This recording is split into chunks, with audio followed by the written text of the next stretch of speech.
Hello every one, இது உங்கள் APJ Maran academy. So நம்ம இன்றைக்கி வந்து பார்த்தோம்னா ஹிஸ்ட்ரி ஆஃப் சயின்ஸ் அப்படின்ற ஒரு புது எபிசோடை போட்டிருக்கோன்னு சொல்லியிருந்தோம். அந்த எபிசோடோடைய முதல் வீடியோ தான் இது. ஸோ ஃபஸ்ட்டு நம்ம எடுத்த உடனே போன இன்ட்ரோடக்ஷன் வீடியோ சொல்லியிருந்தேன். ரொம்ப இம்பார்ட்டண்ட்டான ஒரு விதி, ரொம்ப முக்கியமான ஒரு அறிவியல் அறிஞர், அவர் எப்படி ஒரு விதியை கண்டுபிடிச்சுன்றதை பார்க்க போகிறோம்னு சொல்லியிருந்தேன். ஸோ நம்ம அப்படி என்ன விதியை பார்க்க போகிறோம்னா ஆர்கிமிடிஸ் பிரின்சிபிள். இது ரொம்ப இம்பார்ட்டன்ட். இதை வச்சு தான் பல இடங்களில் இது நமக்கு வந்து யூஸ் ஆகக்கூடிய ஒரு பிரின்சிபிள். பொதுவாக நமக்கு தெரியும், வாட்டர்னா பாகிரிம்சி பயான் ஃபோர்ஸ் இருக்கும். அது வந்து பொருள்கள் வந்து வாட்டர் மேலே ஃப்ளோட் ஆகிறதுக்கு அந்த ஃபோர்ஸ் தான் காரணம். ஆனால் நம்ம ஆர்கிமிடிஸ் பிரின்சிபல் ஒன்று சொல்லியிருப்பாரு, நம்ம வாட்டருக்குள்ளே எந்த ஒரு ஆப்ஜெக்ட் போட்டாலும் அந்த ஆப்ஜெக்ட்னால ஒமிட் ஆகிற வெளியில் வரக்கூடிய வாட்டருடைய வால்யூம் கனளவு அப்படின்றது நம்ம உள்ளே போடப்பட்ட அந்த பொருளுடைய கனளவிற்கு சமமாக இருக்கும். இதை வச்சு நம்ம நிறையா விதத்தில் அந்த பொருளுடைய கனளவை அளவிட முடியும் அப்படின்றது ஆர்கிமிடிஸ் சொல்லியிருப்பார். இதுதான் அவருடைய பிரின்சிபல். சரி, ஓகே, அவருடைய பிரின்சிபல் என்ன சொல்லுதுன்னு பார்த்தாச்சு. அந்த பிரின்சிபல் எப்படி வந்துச்சு அப்படின்றத கதை பார்ப்போம். அது ஒன்றும் கிடையாது, இது ரொம்ப இன்ட்ரெஸ்டிங்கான ஒரு ஸ்டோரி தான். அதாவது அவர் இந்த பிரின்சிபலை எப்படி கொண்டு வராரு அப்படின்றதுக்கான ஒரு வரலாற்று நிகழ்வு தான் இது. ஆக்சுவலாக கிங் ஹேரோ 2 அப்படின்றவர் ஒரு ஒர்க்கர்கிட்ட கொடுத்து எனக்கு வந்து தங்கத்தில் ஒரு கிரீடம் வேணும் அப்படி சொல்லி செய்ய சொல்லியிருப்பார். எனக்கு வந்து தங்கத்தில் ஒரு கிரீடம் நீங்கள் செஞ்சு கொடுங்கன்னு அவரும் செஞ்சு கொடுத்துருப்பாரு. ஆனால் நம்ம இவருக்கு கிங்குக்கு என்ன ஒரு டவுட் இருக்கும்னா, இது தங்கமா இல்லையா, இல்லை இதில் வெள்ளி கலந்துருக்குமா அப்படின்றது ஒரு மிகப்பெரிய சந்தேகமாக தான் நம்ம கிங்குக்கு இருந்திருக்கோம். இது எப்படியாவது நம்ம கண்டுபிடிச்சாகணுமே, இதை எப்படி நம்ம கண்டுபிடிக்கலான்னு சொல்லி பார்க்கும்போது தான் நம்ம ஆர்கிமிடிஸ்ட்டை போகிறாரு.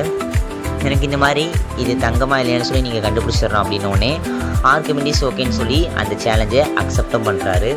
ஆனால் அவருக்கு என்ன ஓடுனா, தங்கத்தை இருக்கா இல்லைன்னு சொல்லி நம்ம எப்படி கண்டுபிடிக்கிறது, இதில் தங்கத்துடைய கனளவை நான் எப்படி கண்டுபிடிக்கிறது, அதான் அவருக்கு இருந்த ஒரு மிகப்பெரிய பிரச்சனையே. இப்போ தங்கம் மட்டும் தனியாக கொடுத்துருந்தா பரவாயில்ல, தங்கத்தை வச்சு ஒரு பொருள் செஞ்சுட்டாங்க, அதோட ஏதோ ஒரு எலமெண்ட் இருக்கா இல்லையான்றது தான் இவரோட டவுட்டு. அப்போ எனக்கு அதில் இருக்கிற தங்கத்தோடைய கனளவை நான் எப்படி கண்டுபிடிக்கிறது அப்படின்றது அவருக்கு ரொம்ப திங்காகவே இருந்திருக்கு. அதை பற்றி பல நாள் அவர் வந்து யோசிச்சுக்கிட்டே இருந்திருக்காரு. ஒரு நாள் எதிர்ச்சியாக என்ன ஆயிருக்குன்னா, அவர் வந்து பாத்டப்பில் குளிக்க போயிருக்காரு. ஓகேவா? ஸோ குளியலறையில் இருக்கிற பாத்டப்பில் குளிக்க உள்ளே இறங்கியிருக்காரு. அவர் இறங்கும் போது பார்க்குறாரு, தண்ணி தள்ளும்ப இருந்திருக்கு அந்த பாத்டப்பில். அவர் குளிக்கும் போது கரெக்டாக அவர் உள்ளே இறங்குறாரு. அவர் உள்ளே இறங்கின அளவுக்கு தண்ணி வெளியில் வரதை அவர் பார்த்துருக்காரு. ஸோ அப்போ நான் உள்ளே இறங்கியிருக்கேன், என்னுடைய கனளவுக்கு ஏற்ற மாதிரி தண்ணி வெளியில் வருது. அப்போ இதை வச்சு நம்ம என்னுடைய கனளவை கண்டுபிடிக்கிற மாதிரி தங்கத்தோடைய கனளவையும் கண்டுபிடிக்க முடியும் அப்படின்றது அவருக்கு மைண்டில் பிளிங்க் ஆகுது.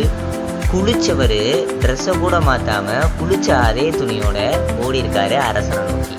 நான் இந்த மாதிரி கண்டுபிடிச்சிட்டேன், நான் உங்களுக்கு தங்கமா இல்லையன்ற சொல்லிடுவேன்னு சொல்லி என்ன பண்ணியிருக்காருன்னா, தங்கத்தை எடுத்திருக்காரு. அதாவது இவர் அரசர் வந்து கிரீடம் செய்ய சொல்லி ஒரு தங்கம் கொடுத்துருப்பார்ல, அந்த அளவுக்கு தங்கத்தை எடுத்து வச்சிருக்காரு.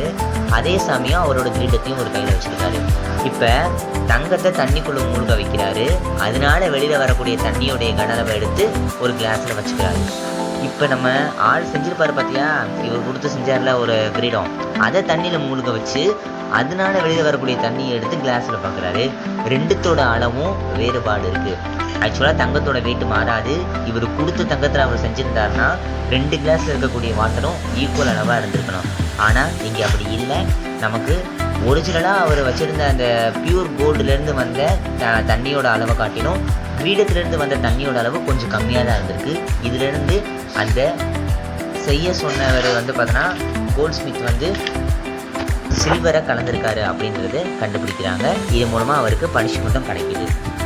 ஸோ இந்த மாதிரி தான் வந்து பார்த்திங்கன்னா ரொம்ப சின்ன விஷயம். நம்மளும் நிறைய தடவை குளிச்சிருப்போம், நம்மளும் நிறைய தடவை நிறைய வேலை பண்ணியிருப்போம். பட் ஆனால் நம்ம எல்லோரும் யோசிக்காததான் அவங்க யோசிக்கிறாங்க.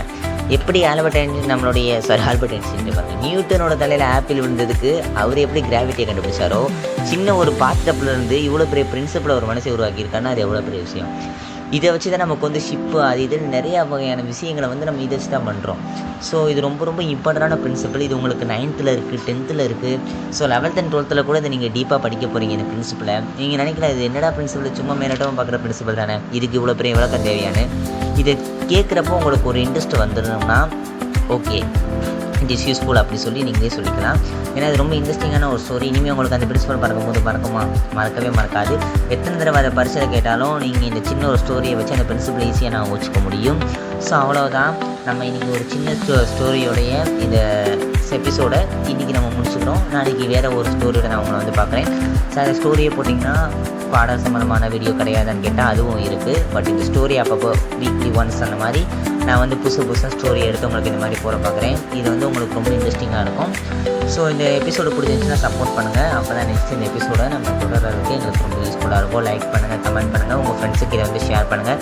நிறைய பேருக்கு இந்த விஷயத்தை பற்றி தெரியாமல் இருக்கும். இன்னொரு ஒரு இன்ட்ரெஸ்டிங்கான ஃபேக்ட் என்னன்னா, யுரேகோ அப்படின்ற ஒரு வார்த்தையை நம்ம கேள்விப்பட்டிருப்போம். நீங்கள் நிறைய இடத்துல படிச்சிருப்பீங்க, இல்லை நிறைய பேருக்கு தெரியாமல் இருக்கும். பட் ஆனால் ஒரு சில பேர் நெட்லேயே இருக்கிறவங்க, சயின்ஸ் மேலே இருக்கிறவங்களுக்கு இந்த யுரோகோன்ற வார்த்தையை தெரிஞ்சிருக்கும். இது ஆர்கிமிடிஸ் இந்த பாத்ரூம்லேருந்து வெளியில் வர்றப்ப கத்துன ஒரு சவுண்டு தான் யூரோகோ. அவர் அந்த மகிழ்ச்சியை வெளிப்படுத்துகிற விதமாக இந்த வார்த்தையை அவர் சொல்லியிருப்பார். இந்த வார்த்தை பிரபலம் அடைஞ்சிச்சு. இப்போ ரீசெண்டாக கூட இந்த வார்த்தை வந்து பார்த்தோன்னா நிறைய இடங்களில் வந்து பிரபலம் ஆச்சு. அதுவும் இந்த ஸ்டோரியிலேருந்து டெலிவரான ஒரு விஷயம் தான். ஸோ இது போல் மேலும் இன்ட்ரெஸ்டிங்கான தெரிஞ்சுக்க நம்ம சேனலை தொடர்ந்து ஃபாலோ பண்ணுங்கள். So thank you. மறக்காமல் சப்ஸ்கிரைப் பண்ணி சப்போர்ட் பண்ணுங்கள். Thank you to all.